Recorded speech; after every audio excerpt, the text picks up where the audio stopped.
Shortly before 10 the next morning, I stood with one small valise in front of Hammond's drugstore in Old Market Square waiting for the Innsmouth bus. As the hour for its arrival drew near, I noticed a general drift of the loungers to other places up the street or to the ideal lunch across the square. Evidently, the ticket agent had not exaggerated the dislike which local people bore toward Innsmouth and its denizens. In a few moments, a small motor coach of extreme decrepitude and dirty gray color rattled down State Street, made a turn, and drew up at the curb beside me.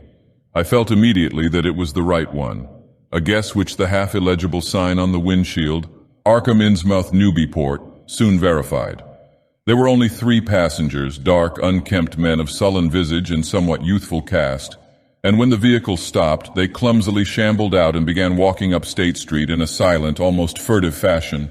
The driver also alighted, and I watched him as he went into the drugstore to make some purchase. This, I reflected, must be the Joe Sargent mentioned by the ticket agent. And even before I noticed any details, there spread over me a wave of spontaneous aversion which could be neither checked nor explained. It suddenly struck me as very natural that the local people should not wish to ride on a bus owned and driven by this man, or to visit any oftener than possible the habitat of such a man and his kinsfolk. When the driver came out of the store, I looked at him more carefully and tried to determine the source of my evil impression. He was a thin, stoop-shouldered man, not much under 6 feet tall, dressed in shabby blue civilian clothes and wearing a frayed gray golf cap. His age was perhaps 35, but the odd, deep creases in the sides of his neck made him seem older when one did not study his dull, expressionless face. He had a narrow head, bulging, watery blue eyes that seemed never to wink, a flat nose, a receding forehead and chin, and singularly undeveloped ears. His long, thick lip and coarse-pored, grayish cheeks seemed almost beardless except for some sparse yellow hairs that straggled and curled in irregular patches. And in places the surface seemed queerly irregular, as if peeling from some cutaneous disease. His hands were large and heavily veined and had a very unusual grayish-blue tinge. The fingers were strikingly short in proportion to the rest of the structure, and seemed to have a tendency to curl closely into the huge palm. As he walked toward the bus, I observed his peculiarly shambling gait and saw that his feet were inordinately immense. The more I studied them, the more I wondered how he could buy any shoes to fit them. A certain greasiness about the fellow increased my dislike. He was evidently given to working or lounging around the fish docks and carried with him much of their characteristic smell. Just what foreign blood was in him I could not even guess. His oddities certainly did not look Asiatic, Polynesian, Levantine, or Negroid, yet I could see why the people found him alien. I myself would have thought of biological degeneration rather than alienage. I was sorry when I saw that there would be no other passengers on the bus. Somehow I did not like the idea of riding alone with this driver, but as leaving time obviously approached, I conquered my qualms and followed the man aboard, extending him a $1 bill and murmuring the single word Innsmouth. He looked curiously at me for a second as he returned 40 cents change without speaking. I took a seat far behind him, but on the same side of the bus, since I wished to watch the shore during the journey. At length the decrepit vehicle started with a jerk and rattled noisily past the old brick buildings of State Street amidst a cloud of vapor from the exhaust. Glancing at the people on the sidewalks, I thought I detected in them a curious wish to avoid looking at the bus, or at least a wish to avoid seeming to look at it. Then we turned to the left into High Street, where the going was smoother. Flying by stately old mansions of the early Republic and still older colonial farmhouses, passing the Lower Green and Parker River, and finally emerging into a long, monotonous stretch of open shore country. The day was warm and sunny, but the landscape of sand, sedge-grass, and stunted shrubbery became more and more desolate as we proceeded. Out the window I could see the blue water and the sandy line of Plum Island, and we presently drew very near the beach as our narrow road veered off from the main highway to Rowley and Ipswich. There were no visible houses, and I could tell by the state of the road that traffic was very light hereabouts. The small, weather-worn telephone poles carried only 2 wires.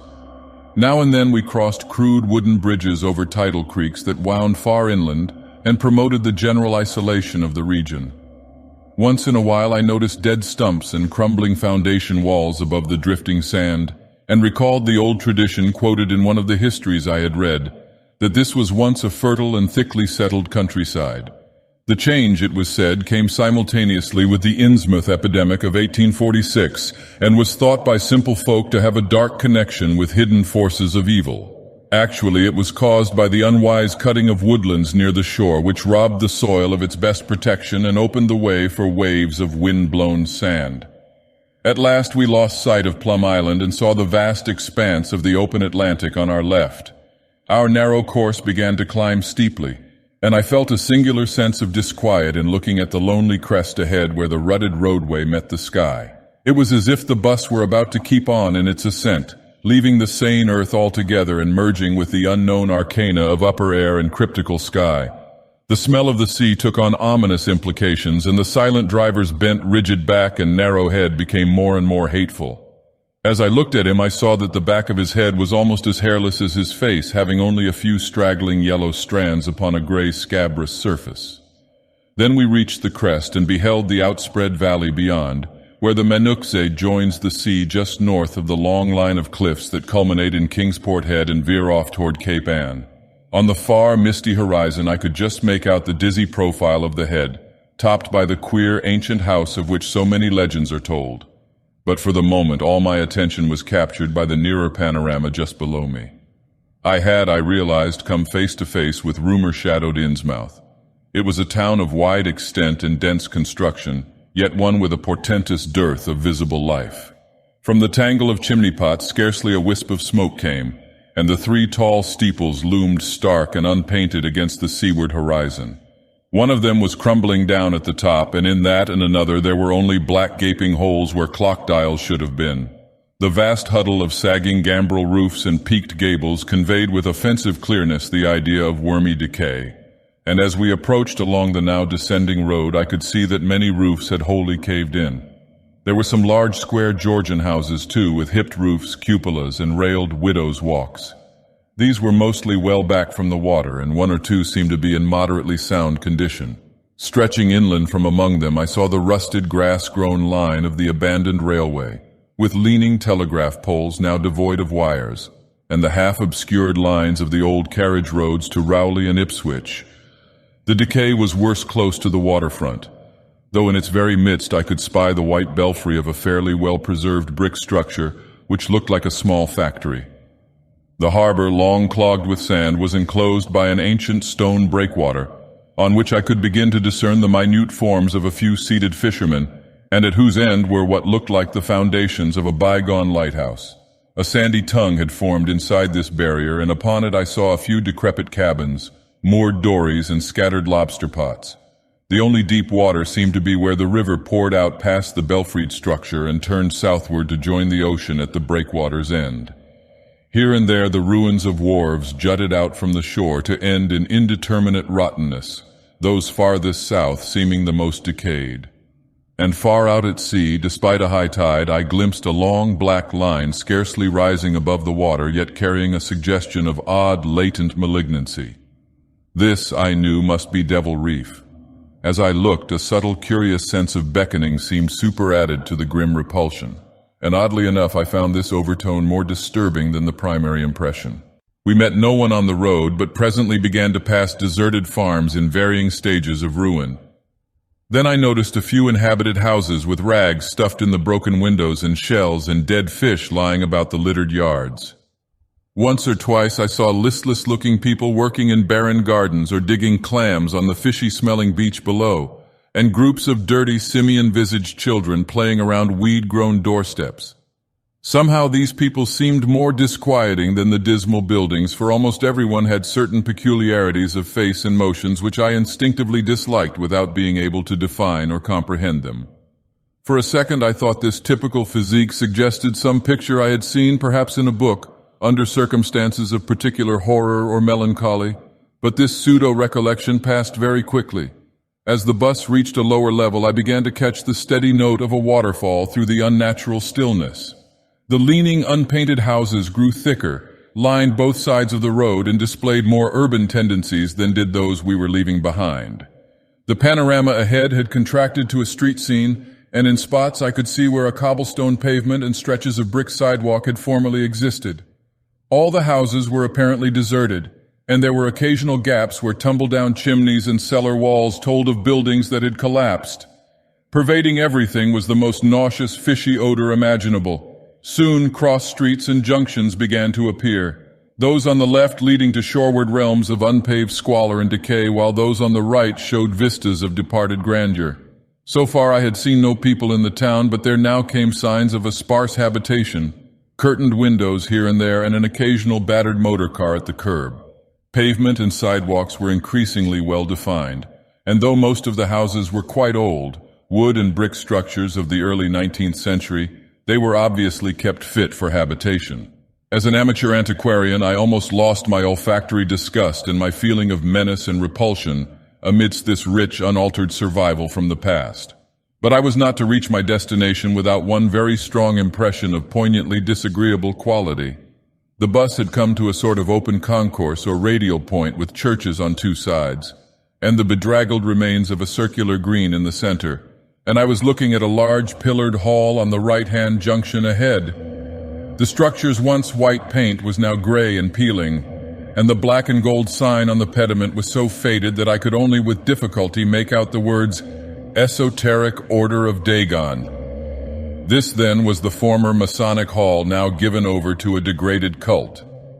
As I strained to decipher this inscription, my notice was distracted by the raucous tones of a cracked bell across the street, and I quickly turned to look out the window on my side of the coach. The sound came from a squat towered stone church of manifestly later date than most of the houses, built in a clumsy Gothic fashion and having a disproportionately high basement with shuttered windows. Though the hands of its clock were missing on the side I glimpsed, I knew that those hoarse strokes were telling the hour of 11. Then suddenly all thoughts of time were blotted out by an onrushing image of sharp intensity and unaccountable horror which had seized me before I knew what it really was. The door of the church basement was open, revealing a rectangle of blackness inside, and as I looked, a certain object crossed or seemed to cross that dark rectangle, burning into my brain a momentary conception of nightmare which was all the more maddening because analysis could not show a single nightmarish quality in it. It was a living object, the first except the driver that I had seen since entering the compact part of the town, and had I been in a steadier mood I would have found nothing whatever of terror in it.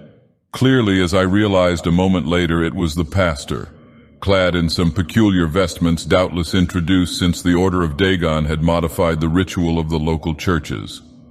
The thing which had probably caught my first subconscious glance and supplied the touch of bizarre horror was the tall tiara he wore, an almost exact duplicate of the one Miss Tilton had shown me the previous evening. This, acting on my imagination, had supplied namelessly sinister qualities to the indeterminate face and robed shambling form beneath it. There was not, I soon decided, any reason why I should have felt that shuddering touch of evil pseudo-memory. Was it not natural that a local mystery cult should adopt among its regimentals an unique type of headdress made familiar to the community in some strange way, perhaps as treasure trove? A very thin sprinkling of repellent-looking youngish people now became visible on the sidewalks, lone individuals and silent knots of 2 or 3. The lower floors of the crumbling houses sometimes harbored small shops with dingy signs, and I noticed a parked truck or two as we rattled along. The sound of waterfalls became more and more distinct, and presently I saw a fairly deep river gorge ahead spanned by a wide iron-railed highway bridge beyond which a large square opened out. As we clanked over the bridge, I looked out on both sides and observed some factory buildings on the edge of the grassy bluff or partway down. The water far below was very abundant, and I could see 2 vigorous sets of falls upstream on my right and at least one downstream on my left. From this point, the noise was quite deafening. Then we rolled into the large semicircular square across the river and drew up on the right-hand side in front of a tall, cupola-crowned building with remnants of yellow paint and with a half-effaced sign proclaiming it to be the Gilman House. I was glad to get out of that bus and at once proceeded to check my valise in the shabby hotel lobby. There was only one person in sight, an elderly man without what I'd come to call the Innsmouth look, and I decided not to ask him any of the questions which bothered me, remembering that odd things had been noticed in this hotel. Instead, I strolled out on the square from which the bus had already gone and studied the scene minutely and appraisingly. One side of the cobblestoned open space was the straight line of the river. The other was a semicircle of slant-roofed brick buildings of about the 1800 period, from which several streets radiated away to the southeast, south, and southwest. Lamps were depressingly few and small, all low-powered incandescents, and I was glad that my plans called for departure before dark, even though I knew the moon would be bright. The buildings were all in fair condition and included perhaps a dozen shops in current operation, of which one was a grocery of the First National chain, others a dismal restaurant, a drugstore, and a wholesale fish dealer's office, and still another at the eastern extremity of the square near the river, an office of the town's only industry, the Marsh Refining Company. There were perhaps 10 people visible, and 4 or 5 automobiles and motor trucks stood scattered about. I did not need to be told that this was the civic center of Innsmouth. Eastward I could catch blue glimpses of the harbor, against which rose the decaying remains of 3 once beautiful Georgian steeples. And toward the shore on the opposite bank of the river I saw the white belfry surmounting what I took to be the Marsh Refinery. For some reason or other I chose to make my first inquiries at the chain grocery, whose personnel was not likely to be native to Innsmouth. I found a solitary boy of about 17 in charge, and was pleased to note the brightness and affability which promised cheerful information. He seemed exceptionally eager to talk, and I soon gathered that he did not like the place, its fishy smell, or its furtive people. A word with any outsider was a relief to him. He hailed from Arkham, boarded with a family who came from Ipswich, and went back home whenever he got a moment off. His family did not like him to work in Innsmouth, but the chain had transferred him there, and he did not wish to give up his job. There was, he said, no public library or chamber of commerce in Innsmouth, but I could probably find my way about. The street I had come down was Federal. West of that were the fine old residence streets, Broad, Washington, Lafayette, and Adams, and east of it were the shoreward slums. It was in these slums, along Main Street, that I would find the old Georgian churches, but they were all long abandoned. It would be well not to make oneself too conspicuous in such neighborhoods, especially north of the river, since the people were sullen and hostile. Some strangers had even disappeared. Certain spots were almost forbidden territory, as he had learned at considerable cost. One must not, for example, linger much around the Marsh Refinery, or around any of the still-used churches, or around the pillared order of Dagon Hall at New Church Green. Those churches were very odd, all violently disavowed by their respective denominations elsewhere, and apparently using the queerest kind of ceremonials and clerical vestments. Their creeds were heterodox and mysterious, involving hints of certain marvelous transformations leading to bodily immortality, of a sort, on this earth. The youth's own pastor, Dr. Wallace of Asbury M.E. Church in Arkham, had gravely urged him not to join any church in Innsmouth. As for the Innsmouth people, the youth hardly knew what to make of them. They were as furtive and seldom seen as animals that live in burrows, and one could hardly imagine how they passed the time apart from their desultory fishing. Perhaps, judging from the quantities of bootleg liquor they consumed, they lay for most of the daylight hours in an alcoholic stupor. They seemed sullenly banded together in some sort of fellowship and understanding, despising the world as if they had access to other and preferable spheres of entity. Their appearance, especially those staring, unwinking eyes which one never saw shut, was certainly shocking enough, and their voices were disgusting. It was awful to hear them chanting in their churches at night, and especially during their main festivals or revivals, which fell twice a year on April 30th and October 31st. They were very fond of the water and swam a great deal in both river and harbor. Swimming races out to Devil Reef were very common, and everyone in sight seemed well able to share in this arduous sport. When one came to think of it, it was generally only rather young people who were seen about in public, and of these the oldest were apt to be the most tainted-looking. When exceptions did occur, they were mostly persons with no trace of aberrancy, like the old clerk at the hotel. One wondered what became of the bulk of the older folk, and whether the Innsmouth look were not a strange and insidious disease phenomenon which increased its hold as years advanced. Only a very rare affliction, of course, could bring about such vast and radical anatomical changes in a single individual after maturity, changes involving osseous factors as basic as the shape of the skull. But then, even this aspect was no more baffling and unheard of than the visible features of the malady as a whole. It would be hard, the youth implied, to form any real conclusions regarding such a matter, since one never came to know the natives personally, no matter how long one might live in Innsmouth. The youth was certain that many specimens even worse than the worst visible ones were kept locked indoors in some places. People sometimes heard the queerest kind of sounds. The tottering waterfront hovels north of the river were reputedly connected by hidden tunnels, being thus a veritable warren of unseen abnormalities. What kind of foreign blood, if any, these beings had, it was impossible to tell. They sometimes kept certain especially repulsive characters out of sight when government agents and others from the outside world came to town. It would be of no use, my informant said, to ask the natives anything about the place. The only one who would talk was a very aged but normal-looking man who lived at the poorhouse on the north rim of the town and spent his time walking about or lounging around the fire station. This hoary character, Zadok Allen, was 96 years old and somewhat touched in the head besides being the town drunkard. He was a strange, furtive creature who constantly looked over his shoulder as if afraid of something, and when sober could not be persuaded to talk at all with strangers. He was, however, unable to resist any offer of his favorite poison, and once drunk would furnish the most astonishing fragments of whispered reminiscence. After all, though, little useful data could be gained from him, since his stories were all insane, incomplete hints of impossible marvels and horrors which could have no source save in his own disordered fancy. Nobody ever believed him, but the natives did not like him to drink and talk with strangers, and it was not always safe to be seen questioning him. It was probably from him that some of the wildest popular whispers and delusions were derived. Several non-native residents had reported monstrous glimpses from time to time, but between old Zadok's tales and the malformed denizens, it was no wonder such illusions were current. None of the non-natives ever stayed out late at night, there being a widespread impression that it was not wise to do so. Besides, the streets were loathsomely dark. As for business, the abundance of fish was certainly almost uncanny, but the natives were taking less and less advantage of it. Moreover, prices were falling and competition was growing. Of course, the town's real business was the refinery, whose commercial office was on the square only a few doors east of where we stood. Old Man Marsh was never seen, but sometimes went to the works in a closed, curtained car. There were all sorts of rumors about how Marsh had come to look. He had once been a great dandy, and people said he still wore the frock-coated finery of the Edwardian age, curiously adapted to certain deformities. His sons had formerly conducted the office in the square, but latterly they had been keeping out of sight a good deal and leaving the brunt of affairs to the younger generation.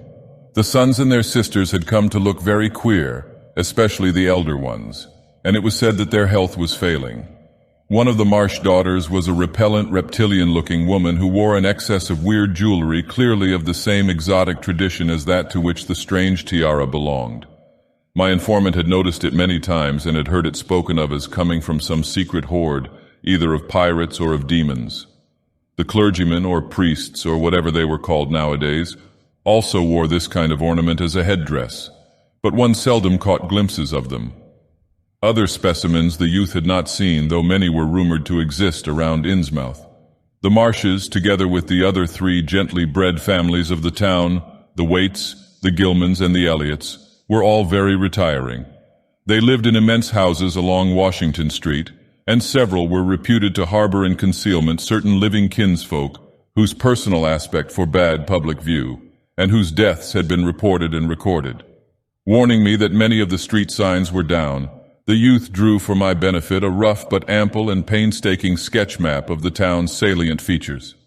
After a moment's study, I felt sure that it would be of great help and pocketed it with profuse thanks. Disliking the dinginess of the single restaurant I had seen, I bought a fair supply of cheese crackers and ginger wafers to serve as a lunch later on. My program, I decided, would be to thread the principal streets, talk with any non-natives I might encounter, and catch the 8 o'clock coach for Arkham. The town, I could see, formed a significant and exaggerated example of communal decay.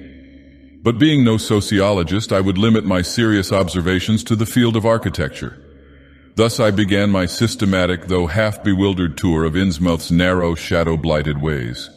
Crossing the bridge and turning toward the roar of the lower falls, I passed close to the Marsh refinery, which seemed oddly free from the noise of industry. This building stood on the steep river bluff near a bridge in an open confluence of streets which I took to be the earliest civic center, displaced after the revolution by the present town square. Recrossing the gorge on the Main Street Bridge, I struck a region of utter desertion which somehow made me shudder. Collapsing huddles of gambrel roofs formed a jagged and fantastic skyline above which rose the ghoulish decapitated steeple of an ancient church. Some houses along Main Street were tenanted, but most were tightly boarded up. Down unpaved side streets I saw the black, gaping windows of deserted hovels, many of which leaned at perilous and incredible angles through the sinking of part of the foundations. Those windows stared so spectrally that it took courage to turn eastward toward the waterfront. Certainly the terror of a deserted house swells in geometrical rather than arithmetical progression as houses multiply to form a city of stark desolation. The sight of such endless avenues of fishy-eyed vacancy and death, and the thought of such linked infinities of black brooding compartments given over to cobwebs and memories and the conqueror worm, start up vestigial fears and aversions that not even the stoutest philosophy can disperse. Fish Street was as deserted as Main, though it differed in having many brick and stone warehouses still in excellent shape. Water Street was almost its duplicate, save that there were great seaward gaps where wharves had been. Not a living thing did I see, except for the scattered fishermen on the distant breakwater, and not a sound did I hear save the lapping of the harbor tides and the roar of the falls in the Menuxet. The town was getting more and more on my nerves, and I looked behind me furtively as I picked my way back over the tottering Water Street Bridge. The Fish Street Bridge, according to the sketch, was in ruins. North of the river there were traces of squalid life, active fish-packing houses in Water Street, smoking chimneys and patched roofs here and there, occasional sounds from indeterminate sources, and infrequent shambling forms in the dismal streets and unpaved lanes, but I seemed to find this even more oppressive than the southerly desertion. For one thing, the people were more hideous and abnormal than those near the center of the town, so that I was several times evilly reminded of something utterly fantastic which I could not quite place. Undoubtedly, the alien strain in the Innsmouth folk was stronger here than farther inland, unless indeed the Innsmouth look were a disease rather than a blood strain, in which case this district might be held to harbor the more advanced cases. One detail that annoyed me was the distribution of the few faint sounds I heard. They ought naturally to have come wholly from the visibly inhabited houses, yet in reality were often strongest inside the most rigidly boarded-up facades. There were creakings, scurryings, and hoarse, doubtful noises, and I thought uncomfortably about the hidden tunnels suggested by the grocery boy. Suddenly I found myself wondering what the voices of those denizens would be like. I had heard no speech so far in this quarter and was unaccountably anxious not to do so. Pausing only long enough to look at two fine but ruinous old churches at Main and Church Streets, I hastened out of that vile waterfront slum. My next logical goal was New Church Green, but somehow or other I could not bear to repass the church in whose basement I had glimpsed the inexplicably frightening form of that strangely diademed priest or pastor. Besides, the grocery youth had told me that the churches, as well as the Order of Dagon Hall, were not advisable neighborhoods for strangers. Accordingly, I kept north along Main to Martin, then turning inland, crossing Federal Street safely north of the Green, and entering the decayed patrician neighborhood of Northern Broad, Washington, Lafayette, and Adams Streets. Though these stately old avenues were ill-surfaced and unkempt, their elm-shaded dignity had not entirely departed. Mansion after mansion claimed my gaze, most of them decrepit and boarded up amidst neglected grounds, but one or two in each street showing signs of occupancy. In Washington Street there was a row of 4 or 5 in excellent repair and with finely tended lawns and gardens. The most sumptuous of these, with wide terraced parterres extending back the whole way to Lafayette Street, I took to be the home of Old Man Marsh, the afflicted refinery owner. In all these streets no living thing was visible, and I wondered at the complete absence of cats and dogs from Innsmouth.